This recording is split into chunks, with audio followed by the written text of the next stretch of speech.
مدد حاصل کرو کس سے؟ صبر سے اور نماز. ان اللہ مع الصابرین، جان لو کہ اللہ تعالیٰ صبر کرنے والوں کے ساتھ. اور سنیے اب یہ آیت اہم ترین ہے صبر کے موضوع پر. وَلَنَبْلُوَنَّكُمْ بِشَيْءٍ مِّنَ الْخَوْفِ وَالْجُوعِ وَنَقْصٍ مِّنَ الْأَمْوَالِ وَالْأَنفُسِ وَالثَّمَرَاتِ وَبَشِّرِ الصَّابِرِينَ. اور دیکھو ہم تمہیں آزمائیں گے. وَلَنَبْلُوَنَّكُمْ، ہم لازماً آزمائیں گے تمہیں. بِشَيْءٍ مِّنَ الْخَوْفِ، خوف کی کیفیت طاری کر کے. والجوع، بھوک، فقر اور فاقہ. ونقص من الاموال، مالی نقصان. والانفس، جانی نقصان. والثمرات، اور ثمرات، پھلوں اور میووں کا نقصان. میرے نزدیک یہاں پر ثمرات کا مفہوم ایک اور بھی ہے. ایک تو صاف تھا کھجور کی فصل تیار ہے، غزوہ تبوک جانے کا حکم مل گیا، کون اتارے گا؟ اور کھجور وقت پر اتری نہیں، برباد ہو گئے. یہ ہو رہا ہے نا میووں کا نقصان. اور میرے نزدیک یہاں یہ بھی ہے، بسا اوقات بہت سی محنتوں کا نتیجہ انسان دیکھتا ہے کہ ضائع چلا گیا. میں نے 10 سال محنت کی، حاصل کوئی نہیں ملا. یہ ثمرات کیا ہے؟ محنتیں، محنتوں کے ثمرات کا ضیاع.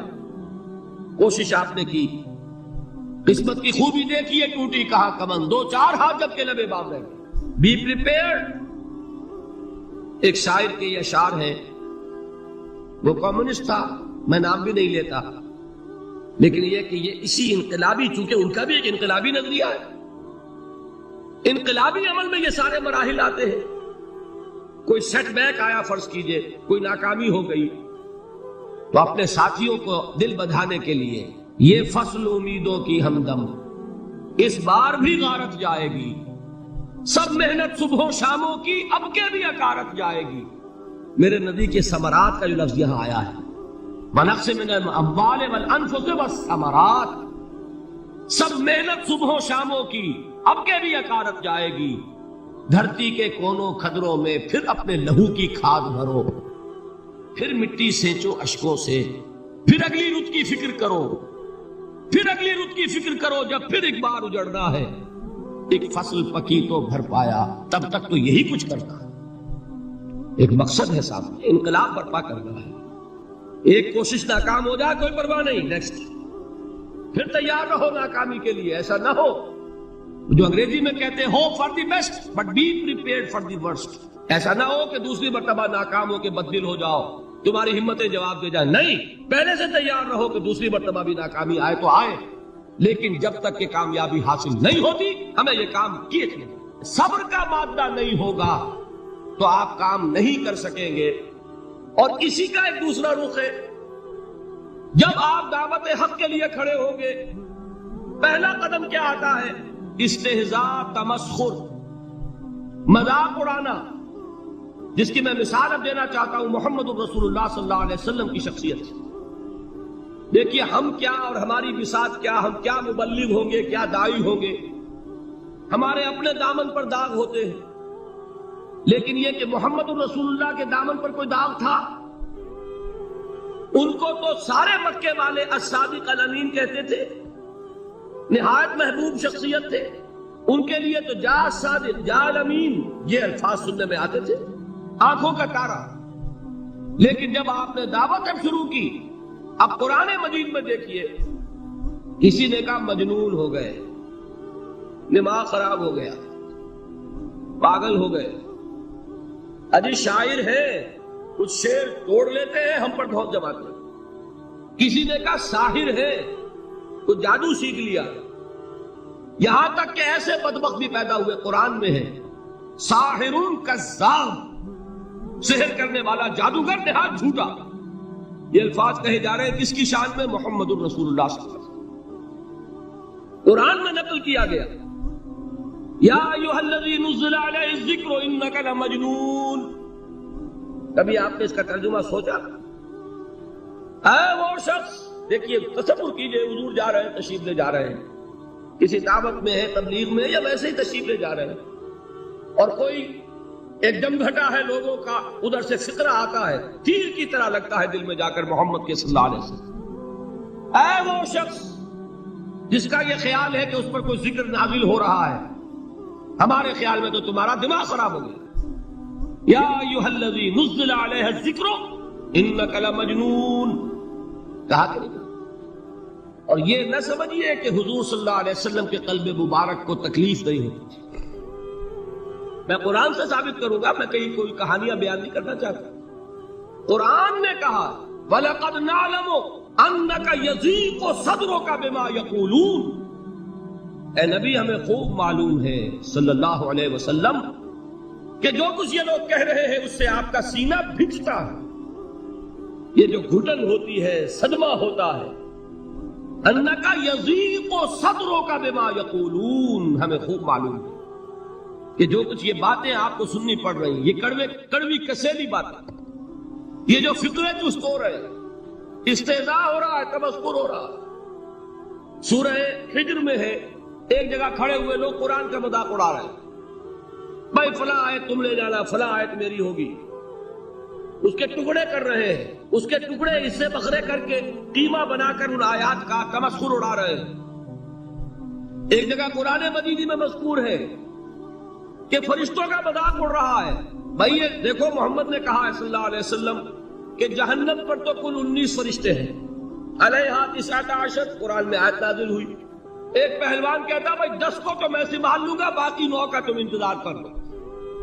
یہ باتیں آ رہی ہیں حضور کے کان میں، کلام الہی کے ساتھ کیا سلوک ہو رہا ہے، مجھ پر کیا فکرے چست کیے جا رہے ہیں، مجھ پر جس طریقے سے استہزاء اور تمسخر کا رویہ اختیار کیا گیا ہے، دل بھج رہا ہے، دل میں صدمہ ہے۔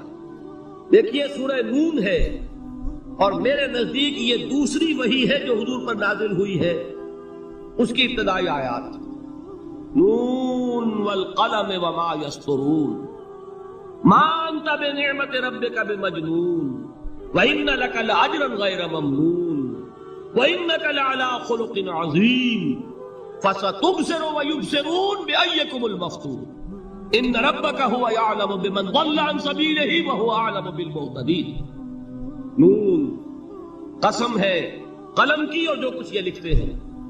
اے نبی آپ اپنے رب کی نعمت سے مجنون نہیں ہیں۔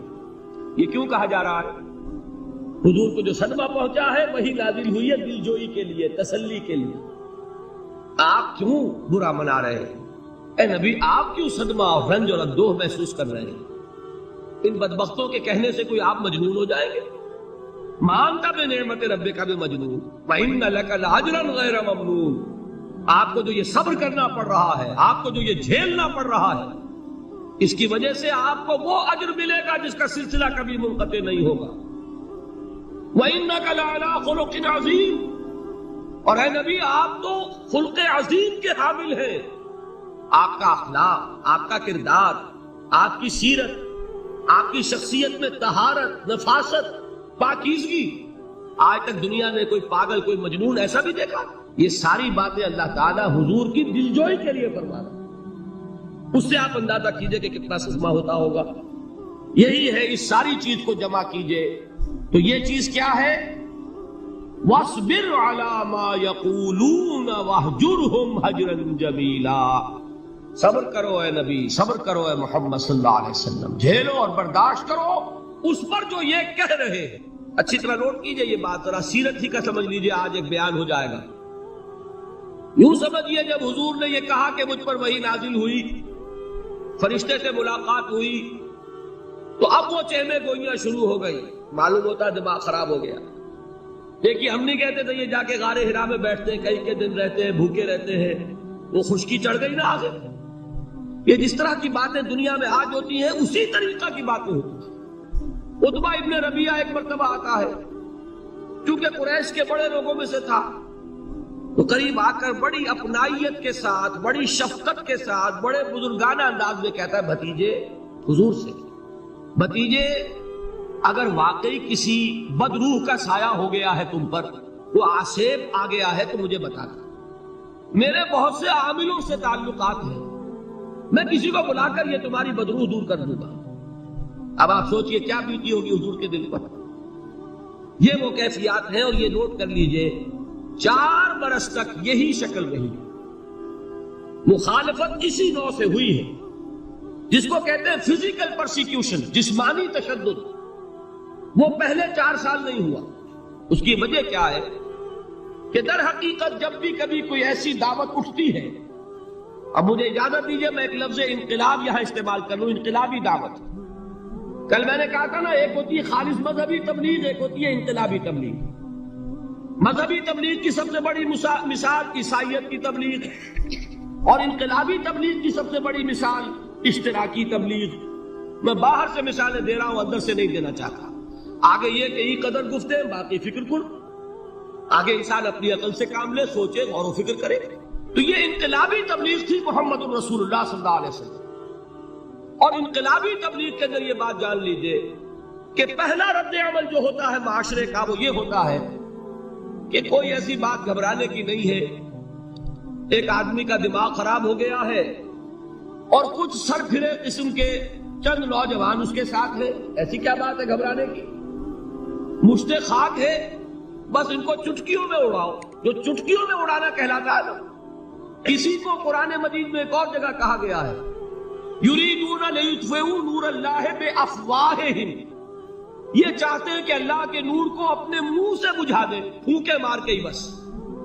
تو پہلا رد عمل جو ہوتا ہے ایک نظام کا، ایک کسی انقلابی دعوت کے خلاف، وہ رد عمل ہوتا ہے استہزاء، تمسخر، مذاق کرو، ان کو جس کو آپ انگریزی میں کہتے ہیں ڈی مورلائز کر دو، ان کی ہمتیں جو ہے وہ ٹوٹ جائیں، ان کو اس طریقے سے، اسی کا نام ہے آج کل کی اصطلاح میں کیریکٹر اسیسینیشن۔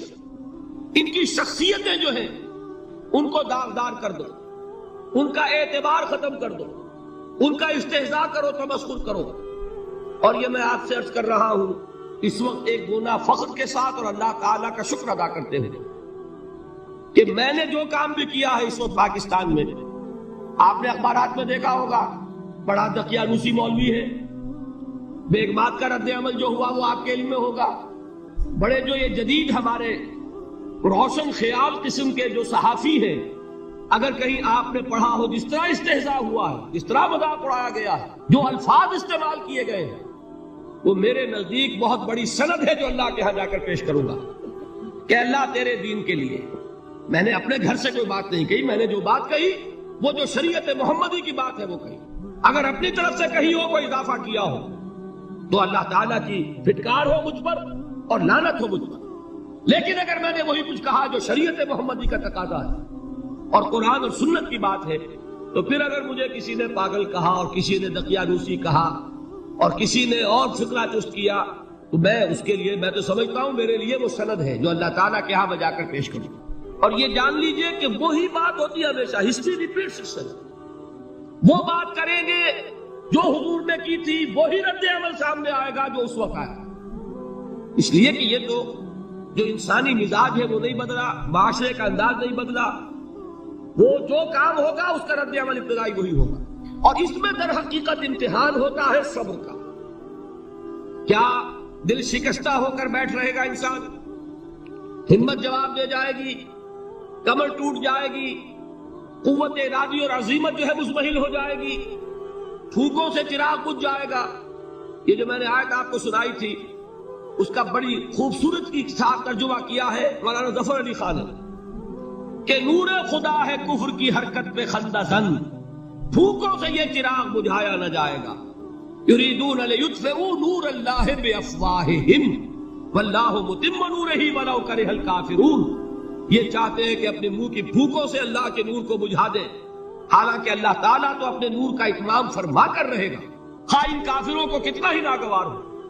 اس کی ترجمانی ہے نور خدا ہے کفر کی حرکت پہ خندہ زن، پھونکوں سے یہ چراغ بجھایا نہ جائے۔ بہرحال اس مرحلے پر میں نے آپ کو 2 صبر بتائے۔ صبر کس چیز سے؟ اپنا کیریئر دنیاوی جو بھی آپ حاصل کر سکتے تھے۔ ذہین آدمی ذہانت لگائے گا تو دین کی دعوت دے گا ایٹ دی انٹلیکچوئل لیول۔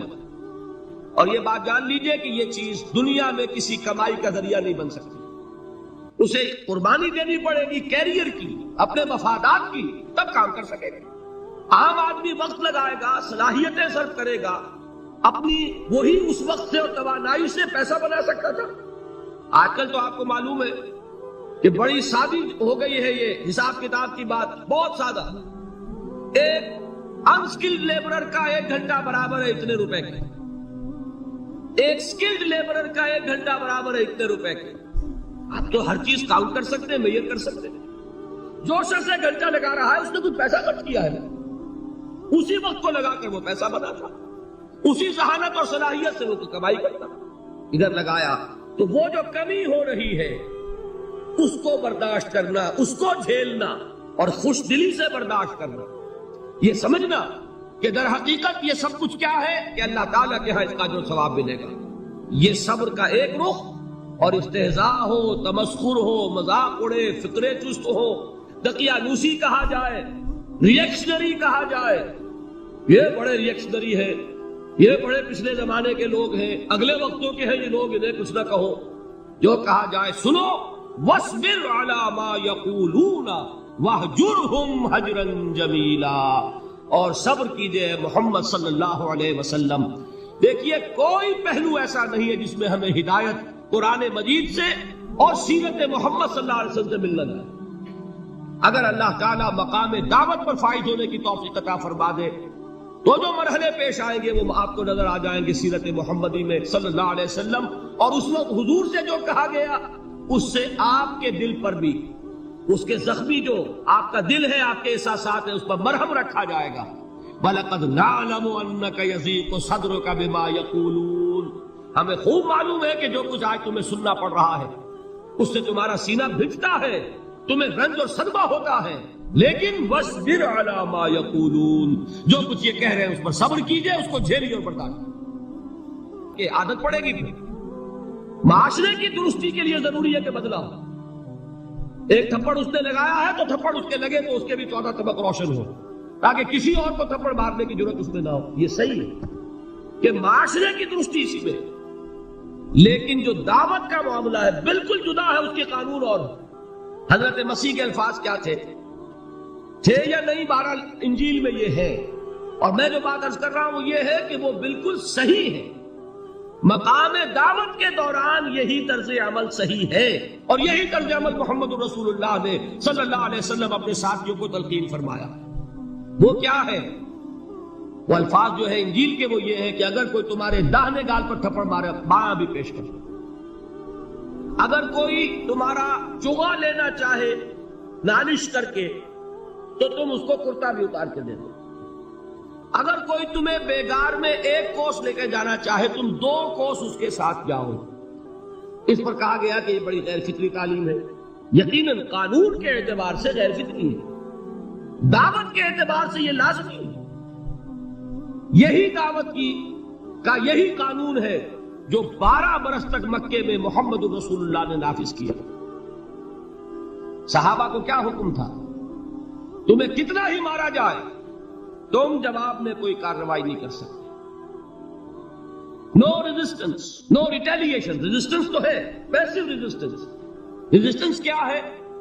کہ پیچھے مت ہٹنا. وہ سارا دباؤ کیوں دے رہے تھے کہ تم اپنا تعلق منقطع کرو محمد سے صلی اللہ علیہ وسلم، تم توحید کو چھوڑو، اپنے آبائی دین میں آؤ. اسی کے لیے پریشرائز کر رہے تھے نا. حضرت بلال کو مار رہا ہے امیہ ابن خلف، حضرت خباب بن الارت رضی اللہ تعالی عنہ کو دہکتے ہوئے انگارے زمین میں بچھا کر اور اس کے اوپر ننگی پیٹھ لٹا دیا. آپ ذرا تصور کیجئے، ایک شخص دیکھ رہا ہے کہ دہکتے ہوئے انگارے بچھائے جا رہے ہیں، یہ میرے لیے تیار کیے جا رہے ہیں، اور پھر حکم دیا جاتا ہے کرتا اتار دو، کرتا اتار دیتا ہے، لیٹ جاؤ، لیٹ جاتا ہے. کیوں؟ بڑی غیر فطری بات ہے یہ. تو اسے ہاتھ پاؤں مارنے چاہیے. ایک آدمی ڈیسپریٹ ہو جائے تو آپ کو معلوم ہے اس کے اندر طاقت بہت آ جاتی ہے. اسے نظر آ رہا ہو کہ مجھے تو بھون دیں گے، کباب بنا دیں گے، تو اگر اسے اجازت ہو 2-4 کو مار کر مرے گا. اجازت نہیں. محمد نے ہاتھ باندھ دیے صلی اللہ علیہ وسلم، تمہیں اجازت نہیں ہاتھ اٹھانے کی. یہ بعد میں سورہ نساء میں یہ الفاظ نازل ہوئے کہ اے مسلمانوں، ایک زمانہ یہ تھا کہ تمہیں حکم تھا کفو ایدیکم، اپنے ہاتھ بندے رکھو. You are not allowed to retaliate. ڈٹے رہو، جمے رہو، کھڑے رہو، صبر کرو، جھیلو، برداشت کرو، پیچھے نہ ہٹنا، نہ محمد کے دامن کو چھوڑنا صلی اللہ علیہ وسلم، نہ توحید کا دامن چھوڑنا، لیکن ہاتھ اٹھانے کی اجازت۔ بتائیے کہاں گیا قانون؟ قانون تو یہ ہے کہ بدلا لو، لیکن وہ قانون تو اس وقت نافذ ہوگا جب انقلاب آ جائے گا، اسلامی حکومت قائم ہو جائے گی، تب آئے گا نا قانون۔ ابھی مرحلہ ہے انقلابی عمل کا، ابھی تو انقلاب لانا ہے، اسلامی حکومت قائم کرنی ہے۔ اس پروسیس کے تقاضے کچھ اور ہیں۔ اس میں جو پہلا مرحلہ ہے وہ پیسو ریزسٹنس کا ہے، صبر۔ یہی وجہ ہے، دیکھیے مکی صورتوں میں خود نبی اکرم صلی اللہ علیہ وسلم کو اتنے مختلف پیرایوں میں صبر کا حکم دیا گیا۔ کچھ مثالیں میں دے چکا ہوں، وَلِرَبِّكَ فَاصْبِرْ، اسی طریقے سے وَاصْبِرْ كَمَا صَبَرَ أُولُو الْعَزْمِ مِنَ الرُّسُلِ، اے نبی صبر کیجئے جیسے کہ صبر کیا ہمارے اولو العزم رسولوں نے۔ وَاصْبِرْ وَمَا صَبْرُكَ إِلَّا بِاللَّهِ، اے نبی صبر کیجئے، اور آپ کا صبر تو اللہ ہی کے سہارے ہے۔ وَاصْبِرْ لِحُكْمِ رَبِّكَ، یہ سورہ نون جس کی ابتدائی آیات میں نے آپ کو سنائی، نون والقلم وما یسطرون ما انت بنعمت ربک بمجنون، اس کا اختتام کیا ہوتا ہے؟ وَاصْبِرْ لِحُكْمِ رَبِّكَ وَلَا تَكُنْ كَصَاحِبِ الْحُوتِ إِذْ نَادَىٰ وَهُوَ مَكْظُومٌ، اے نبی صبر کیجئے اپنے رب کے فیصلے کا، انتظار کیجئے، اور اس مچھلی والے کے مانند نہ ہو جائیے۔ مچھلی والا کون؟ حضرت یونس علیہ السلام۔ مچھلی والے نے اپنے دینی حمیت اور غیرت جو تھی اس کی وجہ سے اللہ کے حکم کا انتظار نہیں کیا، اپنی قوم کو چھوڑ کر چل دی۔ نبی کا، رسول کا یہ معاملہ ہوتا ہے، جیسے کہ آپ کو معلوم ہے کوئی افسر ہے کسی حکومت کا، وہ اپنی پلیس آف ڈیوٹی کو نہیں چھوڑ سکتا، he must stick to his place of duty. بڑے افسرز کے لیے تو یہ بہت بہت اہم بات ہے۔ تو اے رسول، جہاں آپ کو ہم نے تعینات کیا ہے آپ وہاں سے ہل نہیں سکتے کہ ذرا مخالفت ہوئی، لوگوں نے فکرے چست کیے اور آپ کہیں اور چل دیے، دفعہ ہوئے، یہ بات نہیں سننا چاہتے، میں کسی اور کو سناؤں گا، ہو سکتا ہے نا؟ ہم تو کرتے ہیں نا یہ، اس لیے کہ ہمیں تو اللہ نے کہیں تعینات تو نہیں کیا نا۔ اگر ایک جگہ کے لوگ بات نہیں سنتے، چلو بھائی ہم کہیں اور جائیں گے، وہاں بات سنائیں گے۔ لیکن رسول کا معاملہ ہوتا ہے جو اس کی پلیس آف اپائنٹمنٹ ہے، he cannot leave his place without the express permission of Allah subhanahu wa ta'ala۔ آپ نے یہ سنا ہوگا، سیرت کی تقاریر میں پڑھا ہوگا کہ مدینے کی طرف ہجرت کی اجازت حضور نے تمام صحابہ کو دے دی، خود منتظر رہے جب تک کہ اللہ کی طرف سے اجازت نہیں آئی۔ حضرت ابو بکر پوچھتے رہتے تھے حضور اجازت آ گئی کہ نہیں؟ نہیں ابھی نہیں آئی۔ حضور اذن آ گیا؟ نہیں آیا، ابھی نہیں آیا۔ حبشہ کی طرف سب کو بھیج دیا، اجازت دے دی جو جانا چاہے چلا جائے۔ حضور کی صاحبزادی جو حضرت عثمان کے نکاح میں تھی وہ بھی ہجرت کر رہی، لیکن حضور تو نہیں گئے۔ رسول نہیں چھوڑ سکتا اپنی جگہ کو، یہاں تک کہ تمام تقریباً صحابہ چلے گئے، حضور رہ گئے، حضرت ابو بکر رہ گئے، حضرت علی رہ گئے، اور حضرت ابو بکر پوچھ رہے ہیں بار بار اجازت آئی یا نہیں؟ نہیں ابھی نہیں آئی۔ حضرت عائشہ نے واقعہ بیان کیا کہ ایک روز اچانک دوپہر کے وقت ہم نے دیکھا کہ حضور نے اپنے پورے جسم کو ڈھانپا ہوا ہے، چہرے کو بھی کپڑے میں ڈھانکا ہوا ہے اور تشریف لا رہے ہیں۔ یہ اس میں تعجب کی بات یہ کہ عرب میں آج بھی آپ کو معلوم ہے کہ یہ چیز جو ہے ان کی روایات کے خلاف ہے کہ دوپہر کے وقت کوئی کسی سے ملنے جائے۔ یہ وقت جو ہے قیلولے کا ہے، آرام کا ہے۔ آج کل وہ عصر اور ظہر کے مابین کا وقفہ، تو ٹھیک دوپہر کے وقت تشریف لائے حضور۔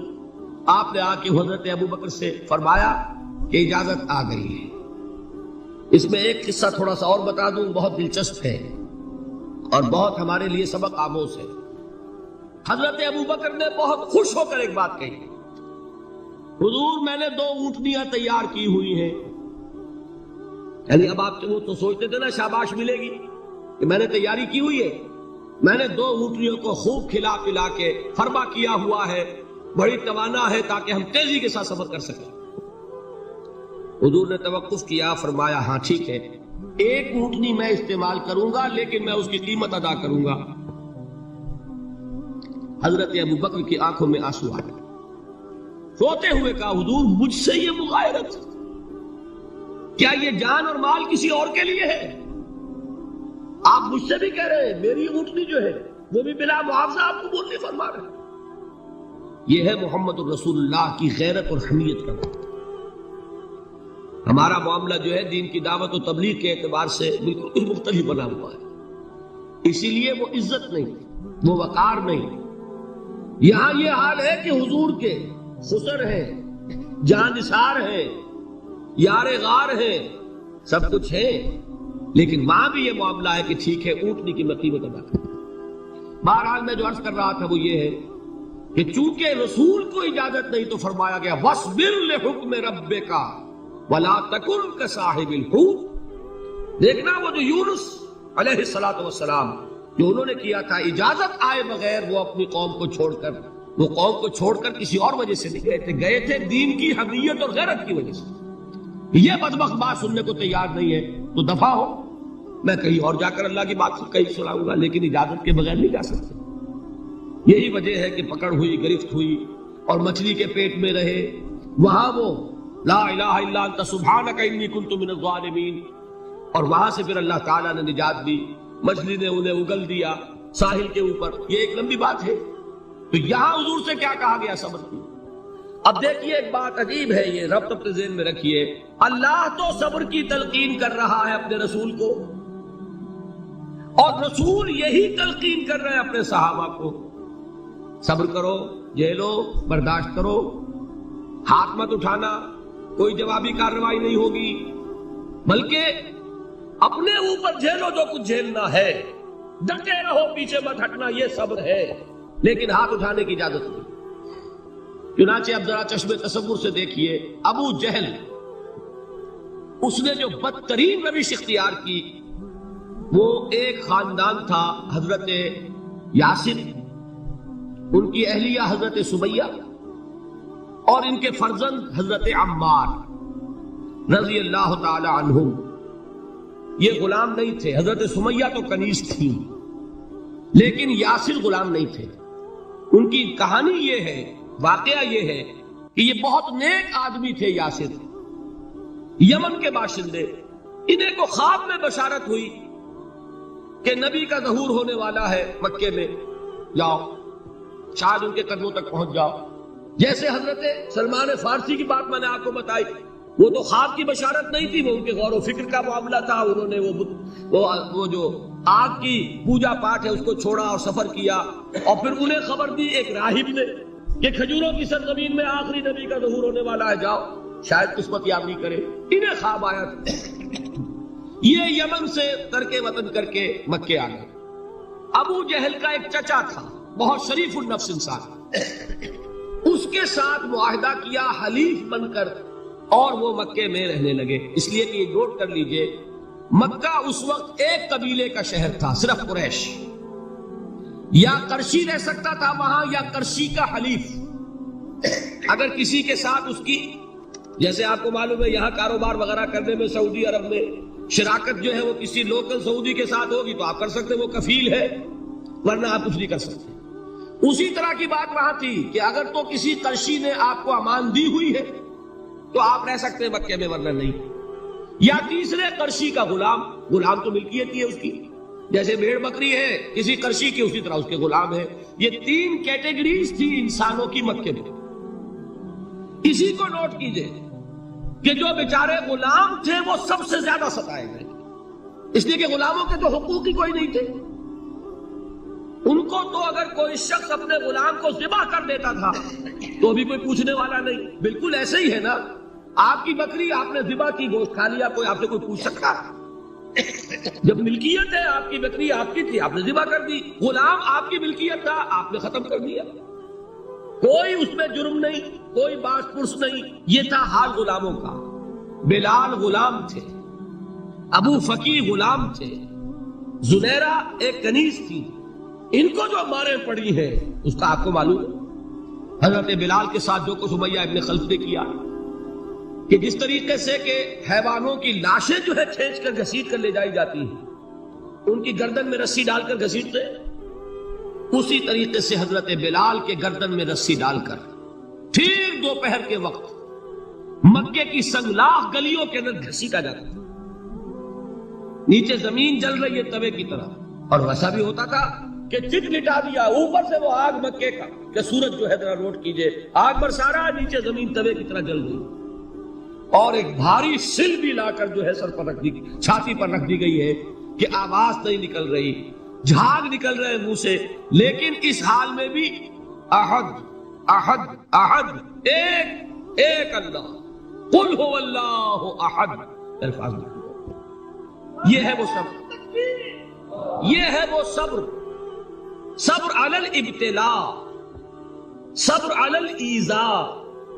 یہ ابتلاء اور ایذاء پر صبر ہے. جھیلو، برداشت کرو، اس توحید پر قائم رہو، محمد کی رسالت کے اقرار کرتے رہو صلی اللہ علیہ وسلم، لیکن ہاتھ نہیں اٹھانا. اب میں آپ کو بتا رہا تھا یہ تو غلام تھے، یہ جو تھے یاسر یہ حلیف تھے، غلام تو نہیں تھے نا. البتہ وہ ابو جہل کے چچا کی کنیز تھی یہ سمیہ، انہوں نے اجازت لے کر ان سے نکاح کر لیا. یہ تو کنیز رہے گی. بیٹا جو ہوا وہ بھی ایک طرح سے جب کنیز زیادہ ہے غلام ہو گیا، عمار ابن یاسر. وہ جو شخص تھا بہت شریف النفس ابو جہل کا چچا، وہ مر گیا. اب ابو جہل جو ہے اس خاندان کا سربراہ ہے، لہذا یہ تینوں جو افراد ہیں وہ اس کے رحم و کرم پر ہیں. یاسر کو بھی پروٹیکشن اگر ہے تو ابو جہل کی ہے، ابو جہل جو چاہے کرے، اور سمیہ تو کنیز ہے ہی، اس کا تو کوئی حق ہے ہی نہیں، جو چاہے کرے. اور عمار ان دونوں کا بیٹا ہے، لہذا بدترین معاملہ کیا ابو جہل نے ان تین افراد کے ساتھ. حضرت سمیہ کے ساتھ جو کچھ کیا گیا ہے آپ اس کا تصور نہیں کر سکتے. بالآخر جو شہید کیا ہے حضرت سمیہ کو ایذائیں دے دے کے، سسکا سسکا کے، ان کے جسم کے نازک حصوں کو جلا کے، داغ دے کر. کہتا کیا تھا؟ ایک دفعہ کہہ دو کہ میرا جو یہ بت ہے یہ بھی الہ ہے، مان لو میں چھوڑ دوں گا. تنگ آ گیا، کسی طریقے سے ایک دفعہ کہہ دو پھر میں چھوڑ دوں گا. لیکن یہ میاں بیوی حضرت یاسر اور حضرت سمیہ رضی اللہ تعالی عنہما، یہ ہے ثبات، یہ ہے صبر، یہ ہے استقلال. ایک مرتبہ بھی کہنے کے لیے تیار نہیں، جو چاہو کر لو، اب ہم تو اس سے پیچھے نہیں ہٹے. تنگ آ کر اس نے حضرت سمیہ کی تو شرمگاہ میں برچھا بنا اور شہید کیا. حضرت یاسر کے بارے میں ایک روایت یہ ہے، ستا ستا کے، تنگ کر کر کے، آخر کار جو ختم کیا انہیں شہید کیا کس طرح؟ 4 سانڈ اونٹ جوان، ان سے رسے باندھے، ایک رسے سے ایک بازو باندھا، دوسرے سے دوسرا بازو باندھا، تیسرے سے ایک ٹانگ باندھی، چوتھے سے دوسری ٹانگ باندھی، اور چاروں کو دوڑایا ہے کہ جسم کے برستے ہوئے. اس حال میں کیا ہو رہا تھا وہ میں بتا رہا ہوں کہ اللہ تو تاکید کر رہا ہے اپنے نبی کو، اصبر وَلِرَبِّكَ فَاصْبِرْ وَاصْبِرْ عَلَى مَا يَقُولُونَ وَاصْبِرْ وَمَا صَبْرُكَ إِلَّا بِاللَّهِ وَاصْبِرْ لِحُكْمِ رَبِّكَ وَلَا تَكُنْ كَصَاحِبِ الْحُوتِ. اس وقت سامنے سے حضور گزرتے تھے جبکہ آل یاسر کے ساتھ یہ معاملہ ہو رہا ہے. کیا فرماتے تھے؟ اصبروا یا آل یاسر فَإِنَّ مَوْعِدَكُمُ الْجَنَّةُ. اے یاسر کے گھر والوں صبر کرو، جھیلو، اس لیے کہ تمہارے وعدے کی جگہ جنت ہے. اللہ تعالیٰ ادھر آنکھ بند ہوگی ادھر جنت میں تمہارا داخلہ ہو جائے گا. یہ ہے تواصوا بالصبر والعصر ان الانسان لفی خسر. یہ تواصوا بالصبر پر کون عمل کر رہا ہے؟ محمد الرسول اللہ صلی اللہ علیہ وسلم. اس میں بھی ایک بات ہے وہ بھی سمجھ لیجئے، دین میں جہاں عظیمت ہے رخصت کا پہلو بھی ہے. یہ جو نوجوان تھے یہ بوڑھے والدین کا تو وہ مقام ہے، یہ رتبہ بلند ملا جس کو مل گیا. ہر مدعی کے واسطے دار و رسل کہا، حضرت سمیہ اور حضرت یاسر. نوٹ کیجئے، میں ایک اعتبار سے کہا کرتا ہوں سید الشہداء یہ بنے کہ نہیں بنے، ان کو جو فوقیت حاصل ہوئی، الفضل للمتقدمین، سب سے پہلی جان دینے والی یہ خاتون اور سب سے پہلے جان دینے والا اللہ کے لیے، توحید کے لیے، محمد کی رسالت کے لیے صلی اللہ علیہ وسلم. دے تو بھی محمد کی صداقت کی گواہی. یہ صداقت کی گواہی دیتے ہوئے انہوں نے اپنی جانیں دے دی. لیکن جو نوجوان عمار ہے اس نے رخصت کی راہ اختیار کی، جھیلا نہیں گیا، برداشت نہیں ہو سکا. ایک مرتبہ کلمہ کفر زبان سے نکال دیا، ابو جہل نے چھوڑ دیا، لیکن اب پشیمانی طاری ہوئی ہے میں کیا کر بیٹھا۔ اس کے بعد انہوں نے اپنے آپ کو ایک ستون سے باندھ لیا کہ حضور ہی آ کر مجھے اگر یہاں سے کھولیں گے تو میں کھلوں گا، ورنہ میں یہی اپنے آپ کو ہلاک کر دوں گا، مجھ سے کیا ہوگا۔ حضور خود تشریف لائے، دست مبارک سے کھولا، کہا کہ یہ بھی دین میں اجازت ہے کلمہ کفر کہہ کر جان بچا لینے